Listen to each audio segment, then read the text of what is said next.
Hey YouTube, and welcome back to my channel. Today we are going to work on balancing some parts for this 440 stroker that is going to end up being a 505 cubic inch engine. So what I have here is I have my OHA's scale. This isn't the best one you can buy, but it's a pretty good one. You can buy this off of Amazon, probably $350, $400. I bought this about 2 years ago. I don't remember what I paid, but it was somewhere in that range. So I have it all set up. It doesn't wobble. I have my feet set. If you look here, I also have my bubble level in the center. I don't know if you can see that. Very close to center. Max capacity is 2,200 grams. We are not going to exceed that today. So what I have here is I have 8 wrist pins. I have a set of file fitted rings for the number 1 cylinder. I have a set of spiral locks.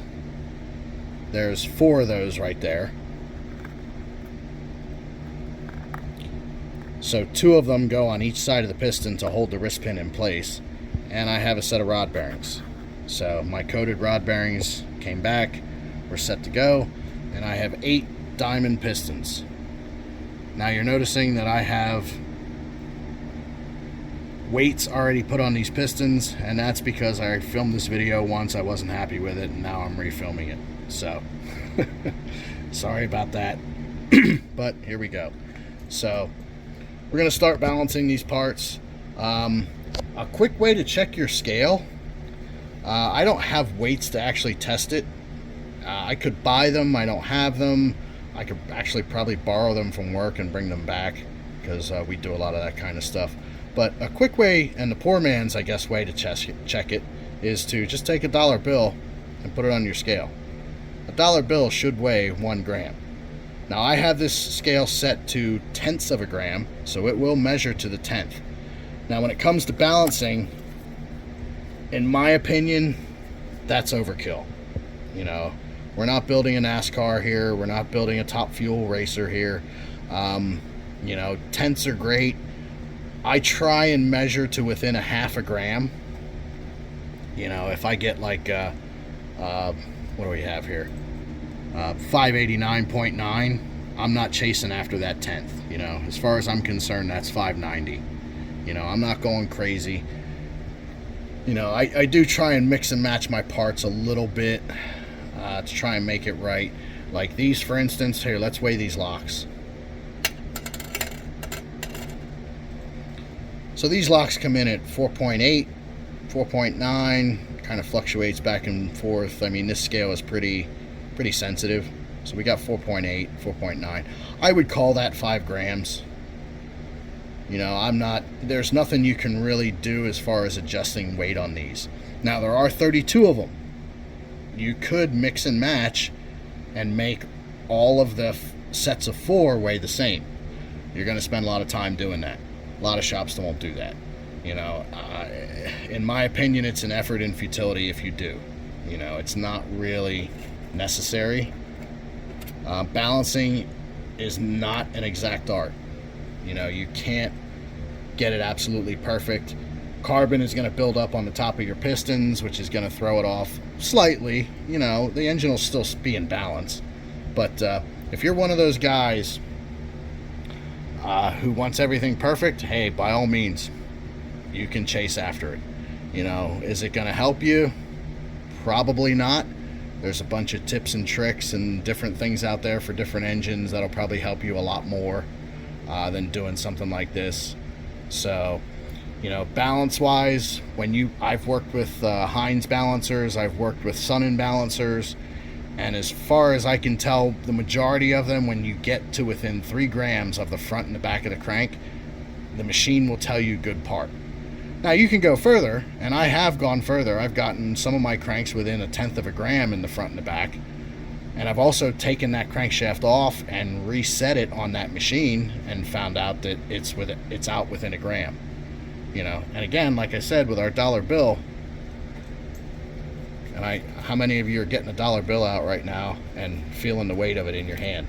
A dollar bill weighs a gram. You know, half a gram is half a dollar bill, and tenths of grams, like I said, you're chasing after something that isn't there. So not saying you can't do it. Hey, to each his own. But most shops won't do it. Even the big shops, you know, Sonny Leonard and whoever else, I honestly, I don't know exactly how they do it, but I doubt they're chasing after tenths of grams. I like to see tenths. You know, don't get me wrong. When I measure my bearing clearances and everything, I like to see the tenths. I like to know what's going on. I like to know where I'm at as far as the engine goes. But I don't try and get it to within tenths. I usually shoot for half grams, half thousands, that kind of stuff, you know. So we'll start weighing our wrist pins. So there's one. That's 176 point. That's going to change. It's on the edge there. 176. Let's say 176.2. Let's weigh another one.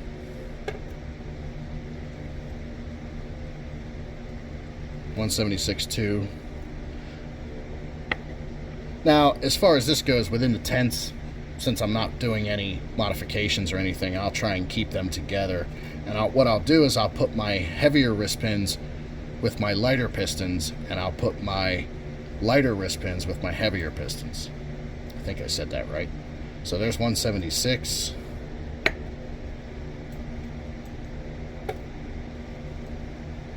There's another 176.2. Like I said, I try and keep them together.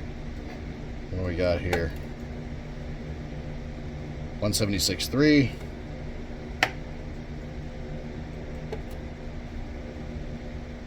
Another 176.3. Now we're talking, again, we're talking tenths of a gram. Remember that dollar bill. 176.1.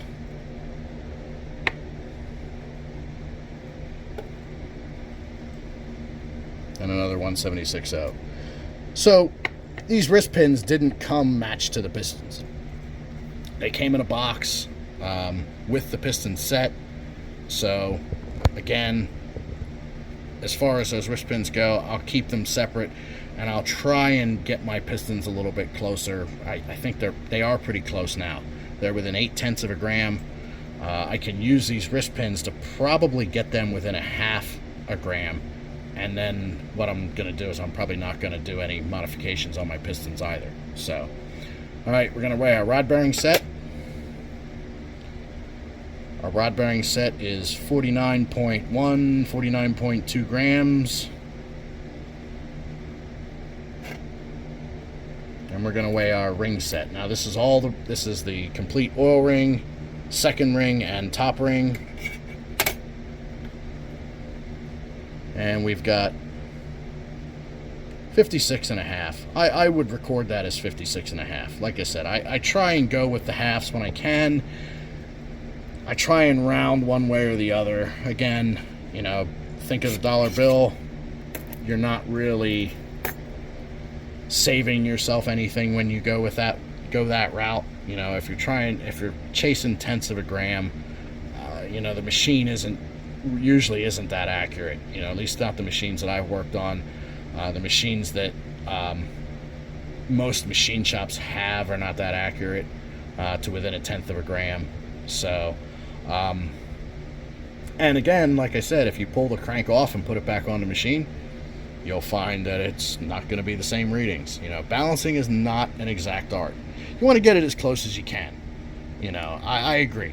You know, and I like to do the best job that I possibly can for my customers.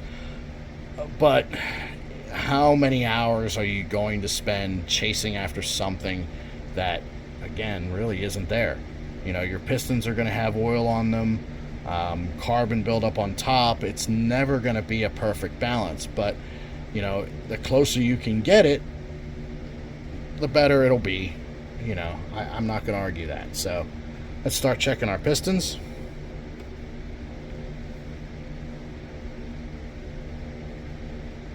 .589.9. Yeah, that's what we have marked there. This scale is pretty accurate. Check another one.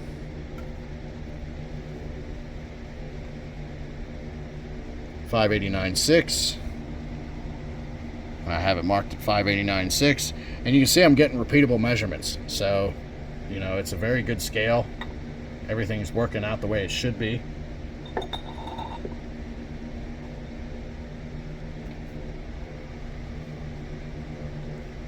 .4. Like I said, we're getting repeatable measurements. Like I said, there's no issue as far as our scale is concerned.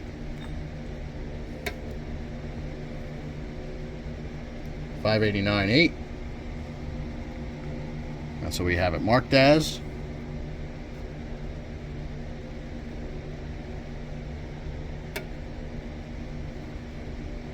.590.5.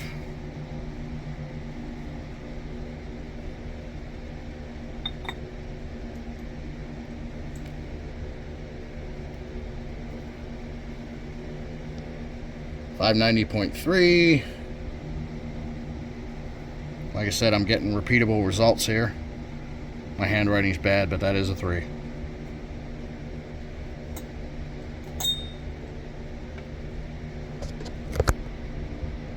.590.6. And we should have one more to go here.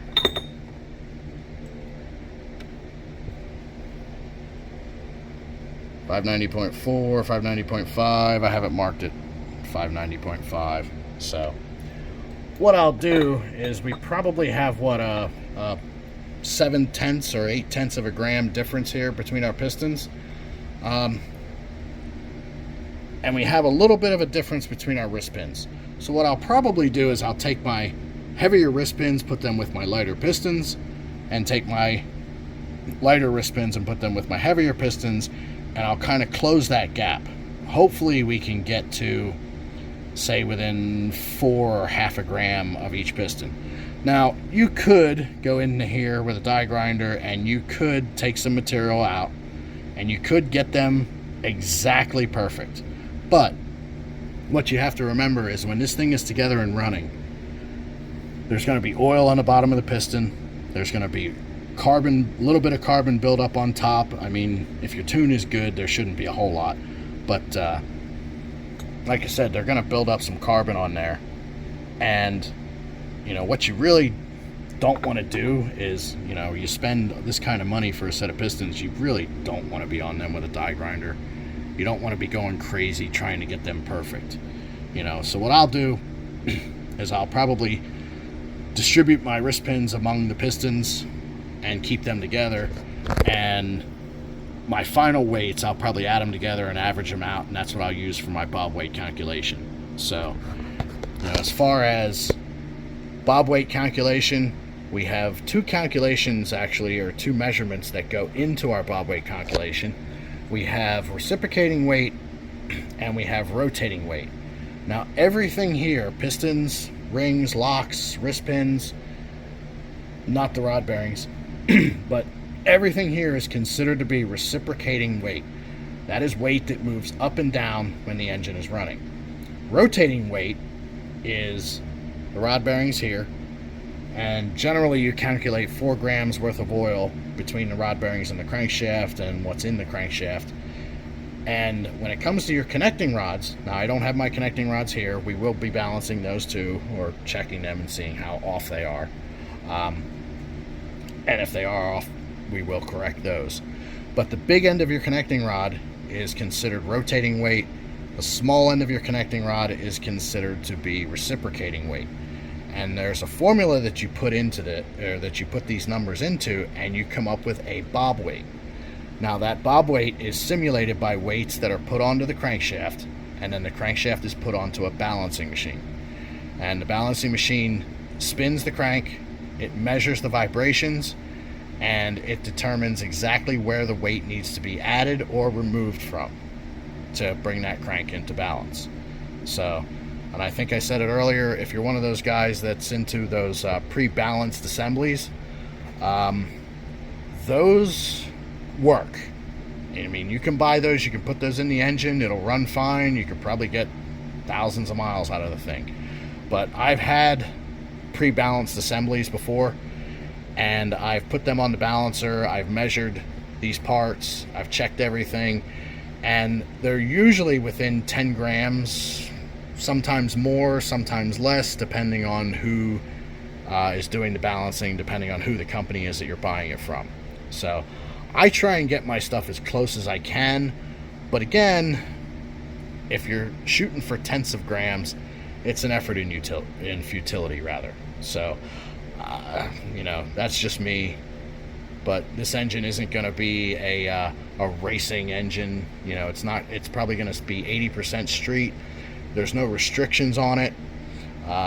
It's not going to be, this great bracket racing engine that's going to be running Top Fuel races or dirt track or NASCAR or anything to that effect. So,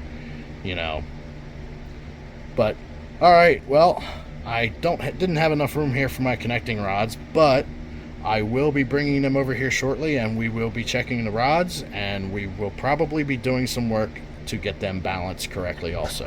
So stay tuned. We'll be right back. All right, we are back, and before we move on to our connecting rods, that's going to be the next thing that we're going to check through. I don't know that I'm going to weigh every connecting rod. I might just show you how it's done and where to take material, and basically how to do it and how to compare. But before we move on to that, I wanted to show you, as I was saying earlier, mixing and matching the wrist pins with the pistons in order to weight match and get everything closer as far as weight goes. So our pistons, I think we're within 8/10 of a gram. Now that I have the wrist pins distributed among them, we are closer. Let's see what we got here. There's one piston, 766.6.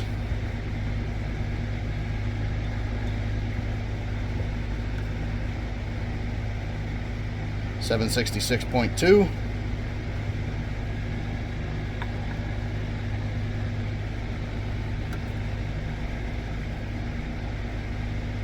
$766.1.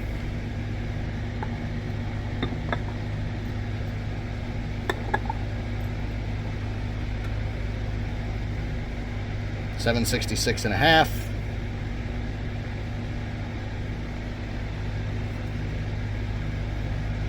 $766.6.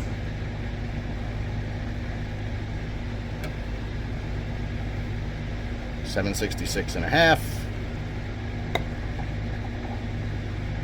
And we got two more. 766.4 or 5. 766.5. So you can see that I have the pistons now within a half a gram, and I don't plan on doing any work as far as getting them going in and using a die grinder on them or trying to get them within the exact grams. So I'm happy with that. We're going to go with it. They're within a half a gram. Remember our dollar bill from earlier? Dollar bill only weighs a gram. These pistons with the pins in them are within a half of each other. I'm not going to go crazy. So you can, and it's all up to you. A lot of shops won't do that. This was an expensive set of pistons. I really hate to go in there and start messing with them, even for balancing. When you buy a real good set of pistons like this, you kind of expect that they're within a half, or you can get them within a half a gram.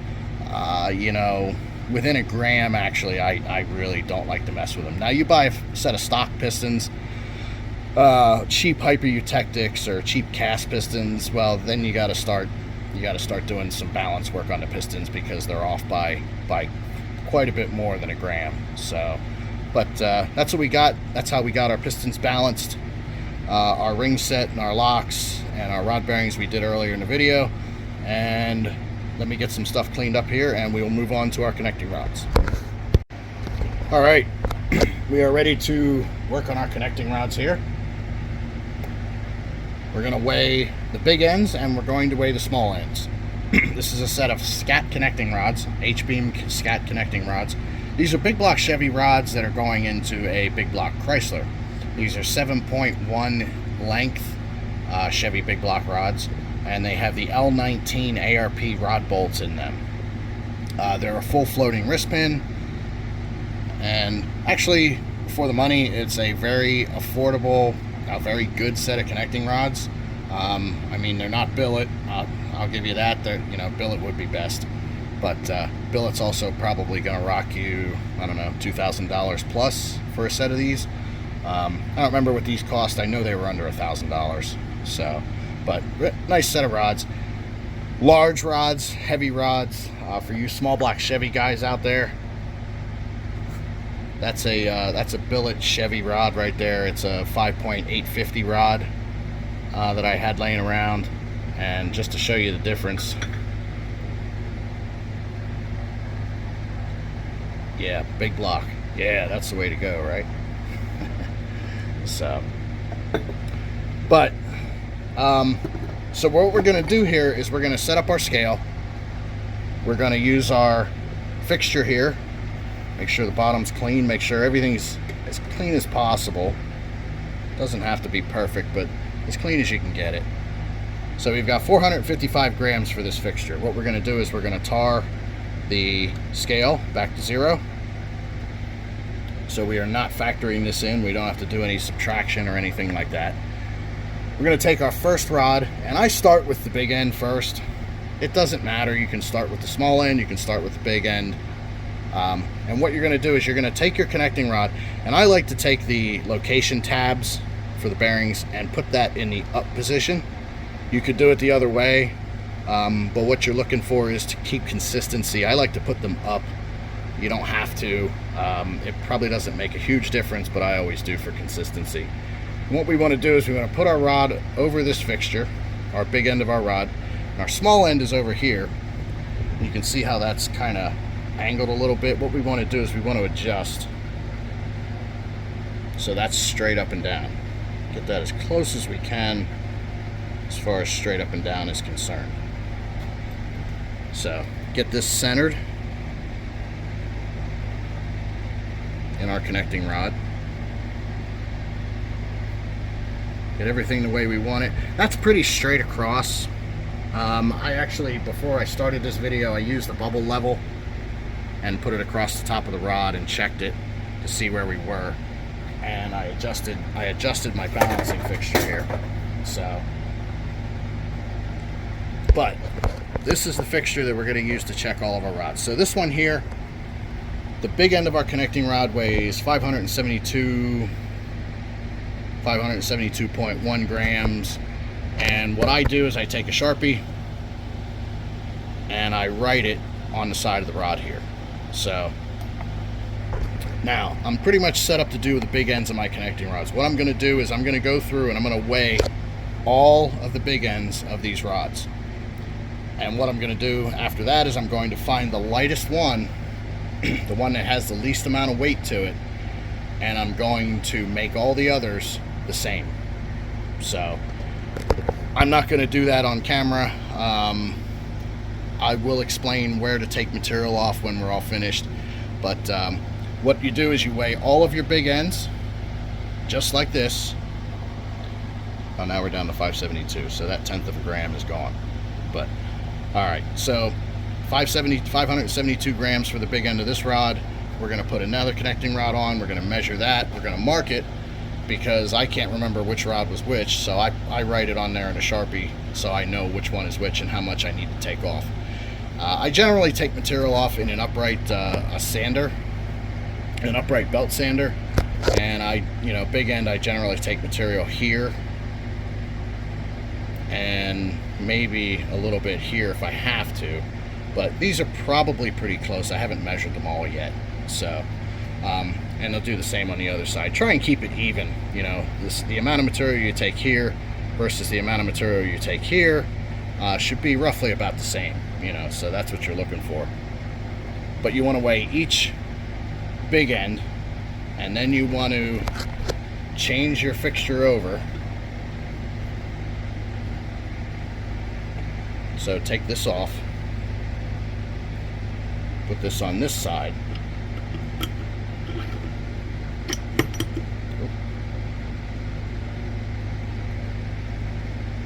Basically, we've reversed our fixture now, so what we want to do is we want to zero our scale. Oh, sorry. before we do that, let's zero our scale with nothing on it. Put our fixture back on.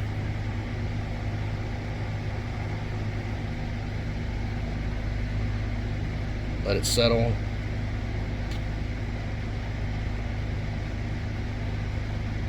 And tar the scale back to zero. And we want to do the same thing. You know, again, I try and keep these in the up position. You could do it the other way. I try and do all the rods the same way. So what we're going to do here is we're going to put our connecting rod in the opposite direction. And what we're looking for is we want to make this, again, as straight as possible.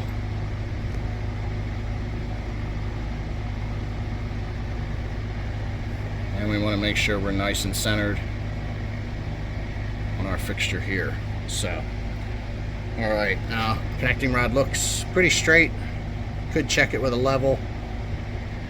And what we have here is 258.9 for the small end of this connecting rod. So now again, you want to take each rod and check every small end. So what I usually do is I run through and I check all the big ends first.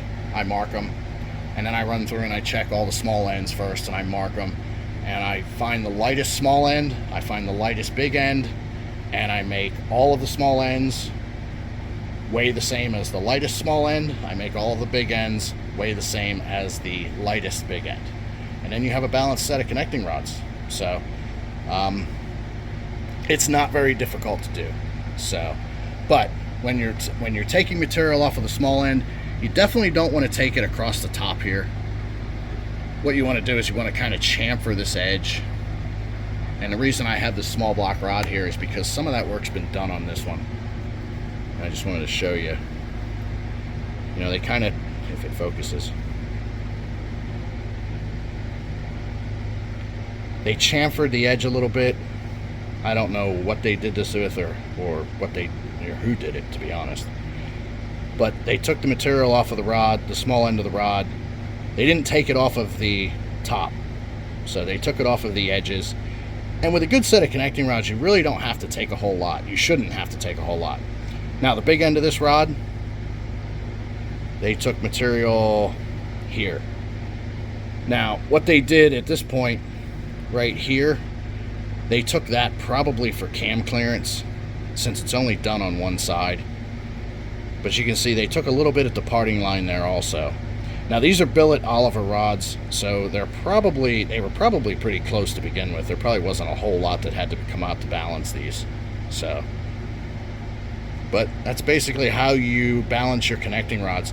I'm not going to go through the whole process. We'll be here for, you know, another half hour if I do.